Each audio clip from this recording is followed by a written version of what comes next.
संतश्रेष्ठ निवृत्तीनाथ महाराजांची पालखी आज त्र्यंबकेश्वरवरून पंढरपूरच्या दिशेनं प्रस्थान ठेवणार आहे। आपल्यासोबत गोसावी महाराज आहेत, जे इथले विश्वस्त पण आहेत, पुजारी पण आहेत। आजचा हा संपूर्ण पालखीचा सोहळा नेमका कसा असणार आहे, काय वैशिष्ट्य असणार आहे? माझे जीवीची आवडी पंढरपुरा नेईन उडी, पांडुरंगी मन रंगले, गोविंदाचे गुणी वेधिले।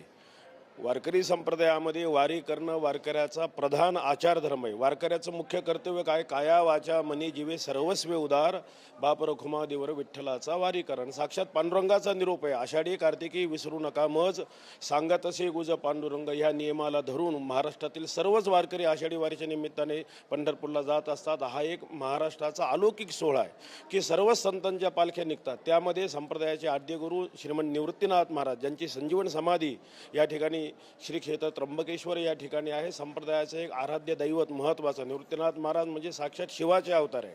शिवाचा अवतार स्वामी निवृत्तीदातार। मग महाराजांच्या पालखीचं प्रस्थान आज होतं आहे की आषाढी वारीच्या निमित्ताने जाताना 26 दिवसाचा हा प्रोग्राम आहे। आता आजचा दिवसभराचा कार्यक्रम कसा आहे? पालखी इथून निघाल्यानंतर प्रस्थान ठेवल्यानंतर सुरुवात कुठून असणार आहे? रोजच्या नित्य रोजची महाराजांची काकडा आणि पूजा झालेली आहे आणि जे दिंड्या या पालखीमध्ये सहभागी होत असतात। पालखी सोहळा हा परंपरेने चालणार आहे। आज 200-250 वर्षाची ज्यामध्ये परंपरा आहे, तर जे मानकरी आहेत, पालखीचे जे सर्व मानकरी असतील, दिंडी जे सामील होणारे आहेत, विणेकरी आहेत, संस्थांचे चोपदार आहेत, यांना संस्थान विश्वस्त मंडळातर्फे संस्थांतर्फे 11 वाजता नारळ प्रसाद देण्याचा कार्यक्रम होत असतो। नारळ प्रसाद झाला की त्यानंतर महाप्रसाद असतो। सर्व भाविक वारकऱ्यांना महाप्रसाद होऊन मग बरोबर दुपारी 1:30 वाजता प्रस्थानचं भजन आरंभ होतं आणि मग भजन झाल्यानंतर मग आरती होईल महाराजांची। महाराजांच्या पादुका समाधीजवळ ठेवण्यात येतील, आरती होईल आणि आरती झाली की मग पालखीत ठेवून प्रस्थान होईल। इथले विश्वस्त सुद्धा आहात, येणाऱ्या वारकऱ्यांसाठी भाविकांसाठी नेमकी काय व्यवस्था मंदिराच्या वतीनं करण्यात आली? मंदिराच्या आता हा 7 दिवसाचा सप्ताह असतो। 7 दिवस रोजचे कार्यक्रम या ठिकाणी संपन्न होतात आणि रोज भाविकांना या ठिकाणी त्यानिमित्ताने अन्नदानाची सेवा ही पुरवण्यात येत असते आणि आज प्रस्थान होणार आहे।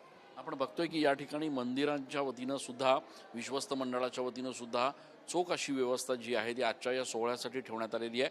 मंत्री गिरीश महाजन असतील, मनसेचे नेते अमित ठाकरे असतील, यासह जिल्ह्यातले सगळे लोकप्रतिनिधी जे आहेत ते आज या पालखी सोहळ्याला उपस्थित राहणार आहेत आणि त्यामुळे आजच्या या पालखी सोहळ्याच्या निमित्तानं राज्यभरातून या ठिकाणी शेकडो हजारोच्या संख्येनं वारकरी संप्रदायातले जे भाविक भक्त आहेत ते त्र्यंबकेश्वरमध्ये दाखल झालेत। कॅमेरा पर्सन आकाश येवलेसह मी चंदन पूजा अधिकारी, TV9 मराठी।